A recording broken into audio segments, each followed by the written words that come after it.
교회를 알고 있나요? 라고 하는 제목으로 지난주에 이어서 교회에 대한 내용들을 좀 살펴보려고 합니다. 몇 장이죠? 예.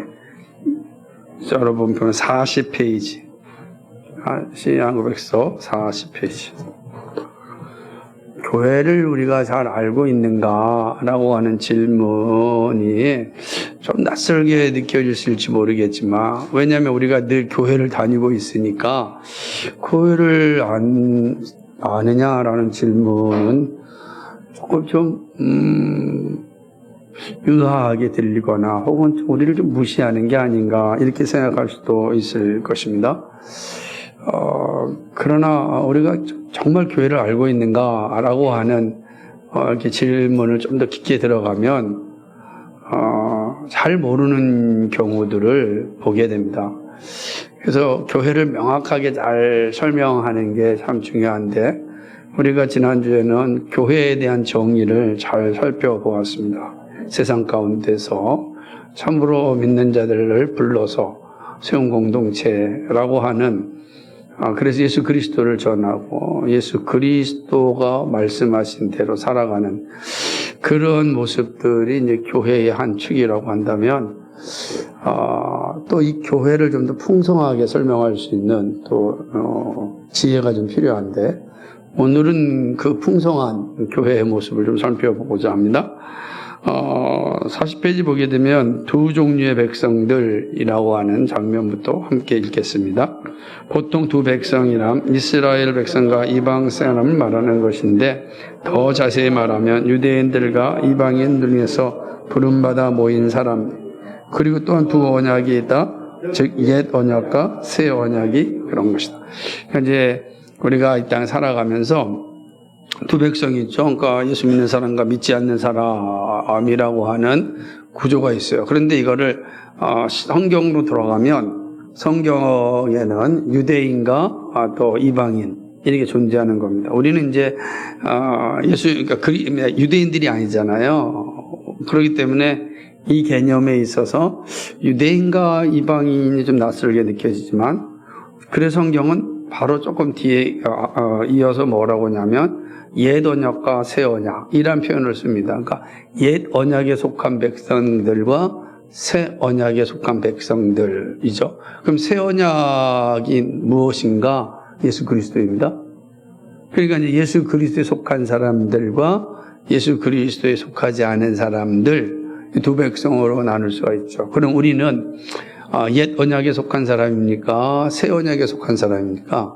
새 언약에 속한 사람, 우리 율법에 속한 사람이 아니라 언약에 속한 사람이다 라고 하는 거죠. 그래서 우리는 새 언약에 속한 백성들, 그러므로 우리는 옛 사람이 아니라 새롭게 된 사람들, 새 사람이다 라고 하는 것이죠. 그래서 교회는 뭐냐 할 때는 새 언약 백성들의 모임이다 라고 하는 겁니다. 새 언약 백성들, 다시 예수 그리스도를 주로 고백하는 이들의 모임이다. 그러니까 우리가 다 교회가 되는 이유가 새 언약에 속하였기 때문에 그렇습니다. 그리고 우리가 예수 그리스도를 주로 고백하기 때문에 우리가 교회라고 부르는 것입니다. 그래서 보면 옛사람과 새사람을 위해서 하나의 동일한 교회가 있을 따름이다. 이 부분을 함께 살펴봅시다. 시작.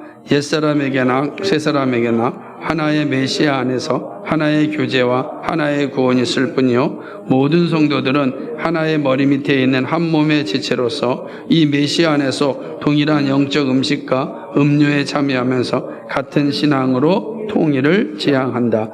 왜 우리는 여기까지만. 우리가 보면은 옛 언약과 새 언약 안에 있는 유대인과 이방인 또는 그리스도인들과 또 비그리스도인이라고는 구분이 있지만, 교회는 하나죠. 그러니까 이 교회라고 하는 건 옛 언약에 속한 교회, 새 언약에 속한 교회 이렇게 얘기하지 않아요. 교회는 하나의 교회였고, 광야교회는 곧 그리스도가 말하는 복음의 교회다라고 하는 걸 얘기합니다. 교회 안에 이제 이런 사람이 있을 수 있겠죠. 교회 안에는 아직도 새 언약을 받아들이지 못하고 옛 언약 안에 있는 것처럼 이제 보이는 사람도 있습니다. 그건 이제 마치 이제 알곡과 가라지가 섞여 있는 것 같이 섞여 있어서 겉으로 보기에는 분간을 못하지만, 그러나 참된 교회와 거짓된 교회 구분처럼 참된 성도와 거짓된 성도의 모습으로 존재하게 되는 겁니다. 하지만 교회는 이제 하나다라고 하는 것은 이제 말할 뿐입니다. 그러니까 하나의 교회가 있고 하나의 교제가 있고 하나의 구원이 있고 한 성령 안에서 우리가 존재합니다. 교회로 모였다 할 때는 다 한 성령 안에서 하나의 교제가 있는 거고 하나의 구원만 있다. 우리가 그런 모습이다라고 하는 거죠. 그렇기 때문에 한 몸이기 때문에 같은 성찬을 시행하는 것. 그러니까 성찬을 같이 시행하잖아요. 성찬을 시행할 때 그는 한 성령으로 우리가 하나의 고백을 가지고 성찬에 임하는 겁니다. 우리는 성찬을 이루는 순간 우리는 하나의 교회에 소속된 그런 성도가 되는 것이다 라고 하는 것이죠. 우리가 다 구약에서 예언된 메시아를 소망하며 기다렸듯이 우리 가운데 약속으로 오신 메시아가 성취되어 그리스도로 드러날 때 우리가 예수 그리스도를 믿는 것은 구약에서 예언하였던 메시아를 믿는 것이고, 그것은 바로 교회 안에서 하나가 되었다라고 하는 것을 의미하는 것입니다. 그것이 바로 우리가 읽었던 내용 가운데 그런 것입니다. 그래서 그 뒤를 보게 되면 같은 말을 이제 반복하는데 읽어볼까요? 그러나 우리는 여기서 시대의 상이성, 약속된 그리스도의 표징, 이미 오신 그리스도의 표징의 상이성을 인정함. 그리스도께서 오신 이후에는 구약의 의식은 폐지되었고 빛인 구약에서보다 더 밝게 우리에게 비추어졌고 더 풍성한 축복이 주어졌으며 더 충만한 자유가 베풀어졌음을 우리는 인정. 그렇죠. 당연히 시대의 상이성과 그 다음에 그리스도의 약속된 그리스도의 표징과 오신 그리스도의 표징의 상이성은 우리가 인정하죠. 그러니까 그림자와 실체가는 다르죠. 그러니까 같지만은 그림자를 보면 희미하게 보이지만 실체를 볼 때 명확하게 보듯이 그 상이성이 존재한다. 율법 가운데 존재하였던 메시아에 대한 이해와 그 다음에 새 언약의 성취자로 오신 그리스도의 모습은 분명히 우리가 다르게 볼 수밖에 없는 거죠. 그렇게 됐다는 표징 자체가 다르다라고 하는 거죠. 그래서 사실은 이제 성경을 전체를 보게 되면 오실 메시아, 그리고 오신 메시아, 다시 오실 메시아, 그러니까 오실 그리스도, 오신 그리스도, 다시 오실 그리스도라고 하는 겁니다. 근데 오실 그리스도를 바라볼 때는 표징으로만 보여줬단 말이에요. 다 상징으로만 보여줬어요. 그런데 오신 그리스도는 성육신으로 보여주셨어요. 다시 오실 그리스도는 흠없는, 그러니까 육신을 입었지만은 그러나 이제 다시 오실 그리스도는 우리의 똑같은 육신의 몸을 가지고 있지만 더 이상 죄의 지배를 받을 수도 없고, 그리고 완전한 영화로운 몸으로 우리 가운데 나타나실 겁니다. 그러니까 그 영화의 상태는 사실은 우리가 이해하기가 어렵죠. 한 번도 경험하지 못했으니까. 그러나 성화는 우리가 경험하잖아요. 그죠? 성화는 경험하지만 영화의 상태는 경험하지 못할 겁니다. 그러나 분명한 것은 오실 그리스도는 영광스러운 가운데 오신다. 그러나 이 세 가지는 다 우리의 눈에는 한 그리스도지만 그 표징과 그 모습에 있어서는 상이하다라고 하는 것입니다.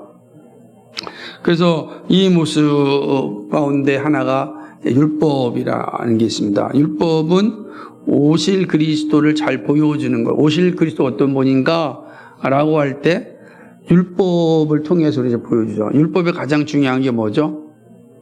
율법이 가장 중요한 일을 뭐 합니까? 그죠? 죄에 대한 지적을 하는 거죠. 다시 말하면 공의와 정의를 실행하는 게 법이란 말이에요. 그죠? 그냥 이제 율법이라고 하는 건 공의와 정의입니다. 그러니까 그 공의와 정의는 누구를 얘기하시는가? 예수 그리스도를 얘기하는 거예요. 그러니까 오실 그리스도는 어떤 분이다? 공의와 정의를 드러내실 분이다. 근데 도대체 공의와 정의라는 것이 무엇인가를 구약의 율법을 통하여서 보여주신 거죠. 그죠? 그래서 구약에서 공의와 정의가 무너지면 어떻게 됐습니까? 하나님께서 떠나셨단 말이에요. 그 나라를 폐하셨다고요. 이 말을 하면은 예수 그리스도를 소망하지 아니하면 결국은 하나님께서 떠나신다. 패망의 길로 간다라는 것을 보여주시는 거죠. 예수 그리스도가 없으면 거기에는 공의와 정의가 세워지지 않기 때문에 그렇습니다. 이 사실을 다 보여주는 겁니다. 그래서 구약의 율법의 모든 의식들이 다 그리스도를 향하는 것이, 그러므로 우리는 그 의식을 통해서 예수 그리스도를 만나는 거야. 우리가 출애굽기를 공부하면서 모든 율법, 그 다음에 성막에서 제사제도, 이 모든 것이 다 그리스도를 향하고 있다라는 걸 배웠습니다. 그렇습니다. 그러니까 그리스도가 누구냐라고 할 때는 율법의 그림자로 보여줌을 통하여서 우리가 아는 거죠. 그리고 실체가 왔을 때, 그래서 실체가 오신 예수 그리스도가 정말 그 메시아인가라는 걸 알 수 있는 것은 구약에서 예언했던, 보여주었던 그 모든 것이 예수님 안에서 나타났느냐라고 하는 겁니다. 그래서 우리가 예수님을 메시아라라고 고백할 수가 있는 겁니다. 다 신약성경, 공간복음서는 그것을 다 증명하는 내용이에요. 예수님이 구약에서 상징적으로 말했던 그 메시아인지를 복음서가 하나씩 증명하고 있는 거죠. 그래서 신약과 구약은 다 통일성이 있는 겁니다. 이 되게 중요한 사실이다라고 하는 것입니다.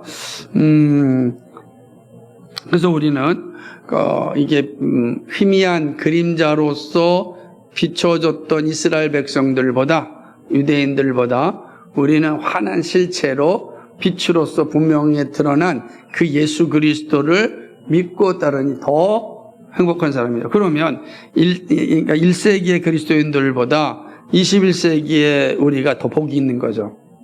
초대교회로 돌아가자라고 할 때는 정신의 회복인 거지 지금 실체의 회복을 얘기하면 안 되거든요. 우리가 더 복된데 뭐하러 돌아갑니까?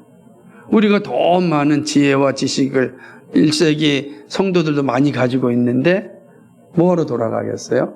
그건 아니죠. 왜냐하면 계시가 확장돼서 우리 풍성하게 알고 있기 때문에.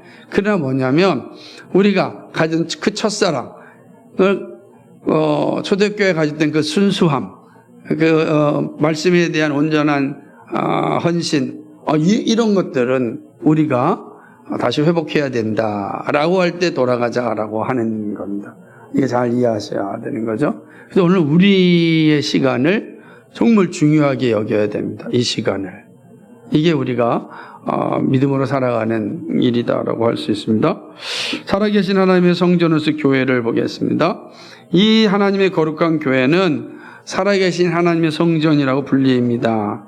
왜 그런가? 잠시만. 이 성전은 같이 있습니다. 시작. 이 성전은 견고한 반석이신 예수 그리스도 위에 세워졌고 살아있는 영적 돌들로 건축되었다.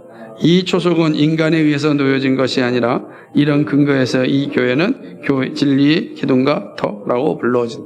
그러니까 이거 오늘 아침 말씀과 연동되어니까 하나님의 신실하심을 통하여 교회가 세워졌고 그 교회의 터는 진리의 기둥, 진리.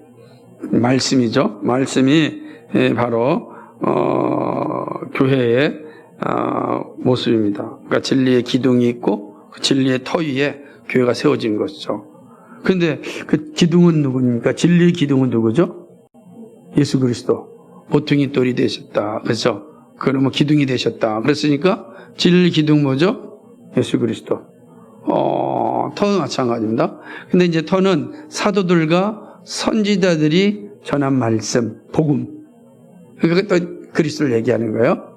그러니까 진리의 기둥과 터, 예수 그리스도 위에 교회가 세워지는 거다.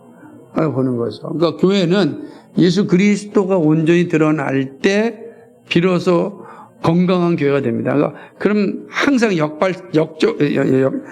역으로 생각할 때는 그 교회가 언제 타락하는가? 신자가 언제 타락하는가? 언제 타락할까요? 예수 그리스도가 사라지면 타락하는 거예요. 내 안에 예수 그리스도가 사라지면 반드시 우린 타락합니다. 그러니까 언제 우리가 시험 드냐면 예수 그리스도를 망각할 때 시험 듭니다. 그런 거예요. 그러니까 예수 그리스도가 나를 지배하고 늘 예수 그리스도와 함께 살아가면 우리는 시험 들다 할지라도 이겨낼 수 있고 죄와의 싸워서 이겨낼 수 있습니다. 그게 내 힘으로 되는 것이 아니라 예수 그리스도께서 그 일을 하게 하시는 겁니다. 근데 예수 그리스도가 우리 안에 사라지면 우리는 사단의 미혹과 유혹에 이겨낼 수가 없어요. 다 무너집니다. 늘 여러분 경험하고 있지 않습니까? 저는 매번 경험합니다. 그래서 정말 그렇구나. 그래서 딱 죄짓고 난 뒤에 딱 돌아보면 왜 내가 그 순간 주 예수님, 저 예수님 믿습니다 고백하지 못했을까? 놀라운 거예요. 딱 느낌이 와요. 하나님께서 깨닫게 해주신 거죠. 그런 겁니다. 그러니까 우리는 다 진리의 기둥 같아. 교회는 바로 예수 그리스도 위에 세워졌다라고 하는 것을 잊으면 안 되고, 또 우리가 뭐야? 성령을 오신 전이라 그랬으니까 우리가 건강하려면 예수 그리스도가 우리 안에 세워져야 된다. 우리 교회도 또 성전된 나도 오직 예수 그리스도를 중심으로 살아야 된다라고 하는 것입니다. 여기 되게 재밌어요. 그 다음 보세요. 교회는 과오를 범하지 않는다. 이 말만 들으면 이제 이게 무슨 말인가 생각하는데, 자, 그 다음 읽어봅시다. 시작. 교회가 반석이신 그리스도 위에 기초되어져 있고 예언자들과 선지자들 터위에 세워진 한 가오를 범할 수 없다. 그래서 홀로 진리 되시는 그리스도를 저버릴 때마다 가오를 범하는 바 이는 결코 놀라운 일이 아니다. 제가 말씀드린 이야기를 반복하는 거죠. 그러니까 우리가 교회가 그리스도 안에 서 있으면 이게 과오를 범하지 않아요. 언제 범한다? 그리스도의 터위에서 떠나면 범하는 거예요. 예외가 없어요. 예외가 없다. 그러니까 원래 교회는 과오를 범하지 않는다는 거죠. 자, 교회는 그럼 또 어떤 존재냐? 신부요, 처녀이다. 이게 되게 중요한 표현입니다. 같이 읽겠습니다. 시작. 이 교회는 또한 처녀라고 불리우며 그리스도의 신부라고 불린다. 교회는 그리스도의 유일한 애인이기도 하며 사도가 내가 하나님의 열심히 너희를 위하여 열심히 너를 내가 너희를 정결한 처녀로 한 남편인 그리스도께 드리려고 중미함이로다 라고 말하기 때문이에요. 그러니까 교회를 향하여 신부라 처녀라, 그거는 순결함을 강조하는 겁니다. 근데 이 순결함이 이렇게 중요하잖아요. 성경이 강조하고 있어요. 근데 우리 시대는 이 성적 자유를 부르짖는, 다시 말하면 젠도론자들은 제가 수없이 매일 만나잖아요. 만나면서도 그들한테는 저는 되게 아마 매우 보수적이고 근본주의라고는 말을 안 하겠지만 아마 목구멍까지는 그분들이 아마 올라올지 모르겠어요. 그런데 그분들과의 이 대화 속에서 가장 어렵고 힘들고 불편한 이야기 가운데 하나는 순결함에 대한 개념입니다. 왜 순결을 지켜야 되느냐라고 하는 것입니다. 우리는 그러면서 왜 그렇게 나오냐면 순결함의 기준이 여자가 아니라 남자였기 때문이다. 남자가 아니라 여자였기 때문이다. 그러므로 왜 여자만 순결을 지켜야 되느냐? 남자는 어떠한 범죄를 저지른다 할지라도 티도 안 나니까 결국 순결함을 이야기하는 건 여자에게만 해당되는 것 아니냐. 그러므로 이런 불합리하고 이런 가족주의적이고 가부장제적인 것은 폐지해야 된다. 그래 우리는 모두에게 성적인 자유를 줘야 된다.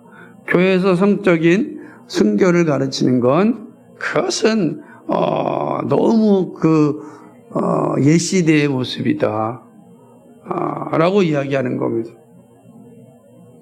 이제 이렇게 되면 그래서 우리 시대는 성적인 자유를 강조합니다. 요즘 세대들은 다 그렇게 인식을 가지고 있죠.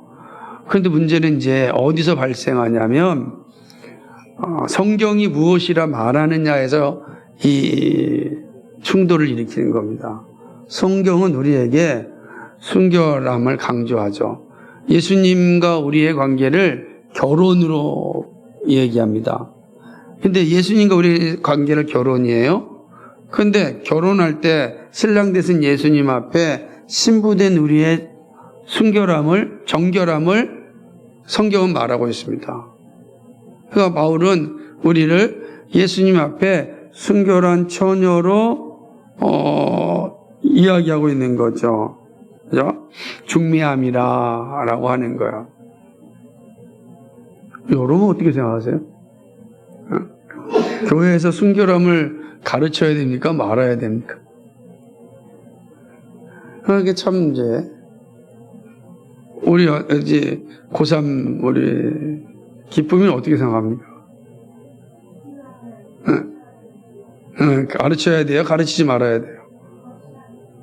그렇게 생각해요? 그러니까 우리는 성경을 기반으로 세워졌잖아요. 그죠? 그러니까 성경이 가르치는 대로 우리는 이야기를 해야 되는 겁니다. 그러나 여러분이 사는 세상은 사실은 자유를 말하고 있습니다. 성적인 자유를. 그러므로 그리스도께 정결한 처녀로 중미한다라는 건 이건 뭐가 되는 거예요? 우리 시대의 용어로 한다면 뭐가 되겠습니까? 이거는 이렇게 이야기하는 거 뭐가 되는 거예요? 우리 시대의 용어로 이야기한다면 정당한 게 아니라 이것도 일종의 차별이 될 수 있고 혐오가 될 수 있고 라고 보는 거죠. 왜 이런 표현을 쓰느냐? 이런 용어를 쓰느냐? 라고 하는 거. 이런 용어를 쓰면 안 된다 라고 하는 거죠. 그럼 이 용어를 쓰려면 어떻게 되겠어요? 내가 너희를 정결한 처녀가 아니라 정결한 젠더로 한 남편도 아니고 빼버리고 그리스도께 드려야 된다. 이렇게 가야 된다는 게 이게 우리 시대 사상입니다. 어렵죠. 어려운 문제입니다.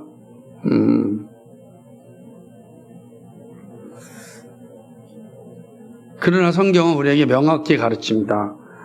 교회는 신부고 처녀다. 그것도 처녀다라고 하는 건 정결함을 강조하는 건데 그 의미는 성적으로 정결한 사람을 의미하는 겁니다. 우리는 남자나 여자나 다 동일하게 정결해야 됩니다. 이거는 타락하고 부패하고 왜곡돼서 나타난 거예요. 여자에게만 그걸 문제를 삼는 것이 아니고 분명 여자 입장에도 어려움이 생기죠. 또 임신이라고 하는 안타까운 뭡니까? 참 해서는 안 되는 일들이 생길 수 있으니까 사실은 여성이 더 피해가 있는 건 사실입니다. 외적으로. 그렇다고 해서 남자에 대한 심판이 사라지는 게 아닙니다. 불의를 행한 자들에 대한 심판을 하나님이 반드시 행하십니다. 그것도 아주 끔찍하게 행하십니다. 우리가 좀 부활을 지나가지고 종말을 바라본다면 정확한 인식을 가지고 있어야 돼요. 그러니까 보이는 외적인 표정으로만 결정할 것이 아니다. 그래서 우리는 정말로 정결함을 가지고 있어야 된다. 교회도 그렇습니다. 교회가 정결해야 된다. 그럼 교회가 정결하다는 건 어떤 걸까요? 우상숭배에 빠지지 말라는 겁니다. 혼합주의에 빠지지 말라는 겁니다. 그게 일종의 간음행위나 마찬가지. 교회는 우상숭배하고 혼합주의에 빠지고 그러면 안 되죠. 그 싸움이 이제 나타난다는 거 하는 거죠. 또한 교회는 뭐냐? 약물입니다. 보면은 교회란 한 목자이신 그리스도의 인도를 받은 하나의 약물이다. 교회는 반드시 그리스도의 인도함을 받는 무리입니다. 우리는 다. 그러니까 여기 목사도 여러분도 누구의 인도함을 받습니까? 예수 그리스도. 동일한 약물입니다. 근데 약물을 하다 보니까 목자 되신 예수님께서 그 가운데 앞장서는 사람을 하나 세운 거죠. 우르르 오지 못하니까 이제 목사일 수 있는 겁니다. 우리는 다 약물이다라고 하는 거예요. 같은 양이에요. 그럼 한번 생각해 봅시다. 다시 한번 우리 천승희 자매님, 천승희 자매님은 어떤 양이십니까? 목사님이랑 비교해 볼 때 더 훌륭한 양입니까? 아니면은 그냥 훌륭하지 않은 양입니까? 어떤 양이죠? 모르겠어요. 우린 같은 양이에요. 그러니까 이게 훌륭하지도 않고 자꾸 우린 다 같은 양이다. 이게 예수님 앞에서 우린 다 양이다라는 거죠. 되게 중요한 가르침입니다. 또한 교회는 먼저 그리스도의 몸입니다. 같이 읽어볼까요? 41페이지 뒤에 시작. 왜냐하면 성도들은 그리스도의 살아있는 지체들로서 머리 되시는 그리스도의 밑에 있기 때문이에요. 그러니까 우리의 머리, 몸이고 몸과 머리는 그리스도예요. 우리는 먼저 지체로 있는 거예요. 몸통과 머리는 누구다? 예수 그리스도고 우리는 그의 밑에 붙어 있는 지체다. 그러므로 교회는 그리스도의 몸이라고 하는 거예요. 몸. 그리스도의 몸. 교회는 그리스도의 몸이다 하는 거죠. 저는 이거 이야기가 참 어려워서 그리스도의 몸 이게 어떤 의미일까? 그렇죠? 그러나 몸이 없는 지체는 존재할 수 없죠. 그렇죠? 몸이 없는 지체는 존재할 수 없습니다. 그러니까 그 몸에서 여러분 생각해 보세요. 머리 몸통이 에서 사지가 절단돼도 살 수 있어요, 없어요? 살 수 있잖아요, 그죠? 그런데 절단된 사지는요, 살아나요? 죽지 않아요. 그죠?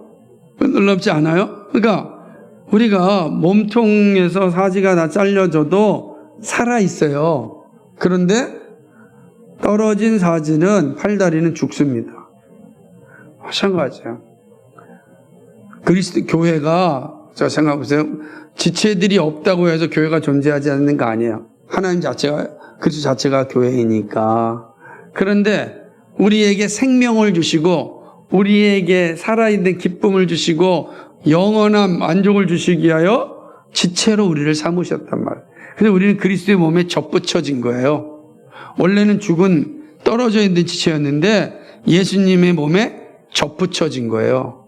그게 구원이란 말이에요. 그래서 몸으로부터 생명이 지체로 흘러나와서 살아있게 된 거예요. 그게 교회예요. 그러니까 얼마나 중요합니까? 교회는 그리스도의 몸이고 우리는 그 몸의 지체라. 교회 없이 우리는 존재할 수가 없는 거다라는 걸 이야기하는 거죠. 뿐만 아니라 교회의 유일한 머리는 그리스도다라고 하는 거죠. 똑같은 마음인데 그래도 같은 내용이지만 쭉 읽고 지나가면 좋겠습니다. 시작. 사람의 몸에 있어서 특출날 부분이 머리, 몸 전체가 이 머리로부터 생명을 얻고 몸의 모든 다른 부분들은 이 머리의 정신의 지배를, 그리고 또한 몸은 그것으로부터 힘을 얻어 성장한 한 몸에 하나의 머리가 있으니 이는 모든 몸에 적합한 것이다. 그러므로 교회는 그리스도 이외에 어떤 다른 머리도 소유할 수 없다. 교회는 영적 몸이기 때문에 이것에 걸맞게 하나의 영적 머리를 가져야 합니다. 이제는 보세요. 교회는 그리스도의 몸이자 교회의 유일한 머리는 그리스도다라고 하는 것입니다. 교회의 머리는 또 그리스도예요. 그러니까 그리스도가 딱 하나의 머리밖에 없죠. 하나의 머리. 이게 되게 중요한 겁니다. 두 개의 머리가 존재하지 않아요. 그래서 두 개의 머리가 있는 건 뭐예요? 이거는 교회라고 볼 수 없는 거죠. 우상숭배의 자리에 서게 되기 때문에. 그래서 그 다음에 그 얘기를 하는 거예요. 다시 읽습니다. 시작. 교회란 그리스도의 영 이외에 다른 영에 의하여 지배될 수 없다. 그래서 바울은 그는 몸인 교회의 머리라. 그가 근본이요 죽은 자들 가운데서 먼저 나신 자니 이는 친히 만물의 으뜸이 되리라 하심이라고 한다.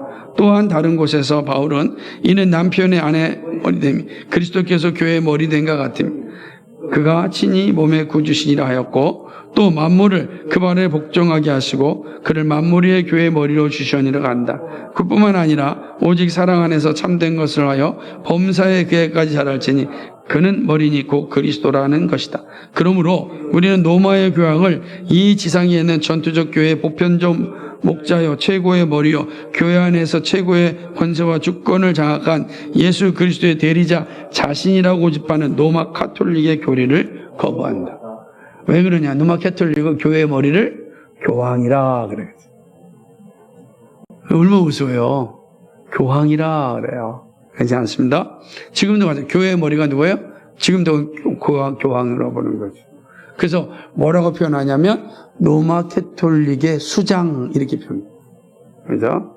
우리는 아니죠. 이게 명확한 거죠. 성경이 가르쳤는데 교회의 머리는 오직 그리스도 한 분밖에 없습니다. 그러면 보세요. 오늘 제가 지난주에 썼듯이 당회에서 당회장이 있고, 노회는 노회장이 있고, 총회장이 있어요. 그 장들이 그런 교회 머리입니까? 아니라는 거예요. 그게 우리 그리스도예요. 그건 뭐야? 회의를 위하여 허락된 직분일 뿐이에요. 회의를 위해서. 그래서 당회가 열릴 때만 당회장, 그리고 노회가 열릴 때만 노회장, 총회가 열릴 때만 총회장이에요. 한시적으로. 그러니까 그게 사라지면 이제 그 장례 직분은 없어져요. 교회 머리가 아니란 말. 근데 우리가 자꾸 뭐 오해를 해서 이렇게 오해를 로마 캐톨릭식으로 오해하는 일부 정치 하시는 분들이 있어요. 그러지 않습니다. 우리는 속아 넘어가면 안 돼요. 그랬다. 오직 교회 머리는 예수 그리스도다라고 하는 거죠. 또 읽어봅시다. 시작. 그리스도는 교회의 유일한 목자십니다. 우리는 주 예수 그리스도께만이 유일한 보편적 목자이고 하나님 앞에서 최고의 교황이시고 이 그리스도 자신이 교회 안에서 세상 끝날까지 감독 혹은 목사의 모든 의무를 수행하신다고 하는 사실을 가르칩니다. 따라서 우리는 이 그리스도의 대리자들을 교회 안에 세울 필요가 없다. 그리스도가 그의 교회에 계시고 이 교회에서 생명력을 공급하시는 머리이시기 때문이다. 아멘. 그렇죠? 그러니까 예수 그리스도만이 교회 유일한 목자입니다. 그러니까 이게 오늘 말씀과 계속 연동되는데, 그래서 교회에서는 누구만 증거해야 돼요? 예수 그리스도. 예수 그리스도 우리 목자예요. 그러니까 예수 그리스도를 잘 드러내지 아니하면 합당한 설교가 아니란 말이에요. 예수 그리스도가 드러나야 되는 거예요. 그러니까 예수 그리스도 드러나니까 힘든 거예요. 왜냐하면 여러분 그 예수 그리스도와 함께 살아가야 되는데 힘들어요. 그래서 자꾸만 예수 그리스도 전하지 말고 다른 걸 전하면 안 되십니까? 이야기하는 거예요. 그러니까 같이 폭망하는 거죠. 같이 폭망하는 이유가 다 여기 있습니다. 안타까운 거죠. 그래서 우리는 교회의 유일한 목자는 뭐다? 예수 그리스도다. 그래서 뭐죠? 그러나 그래서 그 다음이 중요한 겁니다. 교회 안에는 최고의 자리가 있을 수 없다. 같이 있습니다. 그리스도께서는 그의 사도들, 이 사도들의 계승자들이 교회 안에서 최고의 자리를 가지고 군림하는 것을 그러면 누구든지 이 명백한 진리의 충돌을 일으키는 반대되는 사람, 그리스도의 사도들이 예언한 부류에 속한 사람이 아니겠네. 그렇죠. 예를 들면은 교회에서는 그러니까 사도가 가장 높은 자리에 있는 게 아니에요. 사도도 아닙니다. 그러니까 이런 얘기하면 이제 끝난 거예요. 끝난 거야. 그래서 우리는 사이비, 이단, 사꾼 이런 것들을 이 말씀에 근거해서 확인할 수가 있는 거예요. 이 말씀에 근거해서 교회의 최고의 자리는 오직 예수 그리스도밖에 없습니다. 우리는 그 예수 그리스도를 수종두는 사람들이다라고 이야기하는 것이죠. 그래서 결코 사도들한테 그걸 강조하지 않았다고요. 사도들은 다 이름 없이 사라졌잖아요. 여러분 신기하지 않아요? 12사도들 가운데 대단한 사람이 누가 있어요? 권력적으로, 정치적으로. 아무도 없죠. 베드로도 그러지 않아서 지들이 갑자기 베드로를 일대 교황으로 세운 거예요. 승교한 베드로를 말도 안 되는 거예요. 사도들은 그런 자리에 오르지 않았어요. 다 종으로 살았어요. 바울이 얘기했대요. 종으로. 근데 사람들이 타락하니까 높이 올린 거죠. 그러지 않습니다. 우리는 다 그리스도의 만이 우리의 목자이시고 우리 주인이시다라고 하는 것입니다. 오늘 여기까지 하고요. 왜냐하면 그 다음부터는 그렇다고 한다면 이런 모든 것이 없다면 교회의 질서도 없는 겁니까? 그게 막 아무렇게나 해도 됩니까? 이런 질문이 나올 수 있잖아요. 그 질서에 대한 내용은 다음 주에 하도록 하겠습니다. 예, 이상입니다.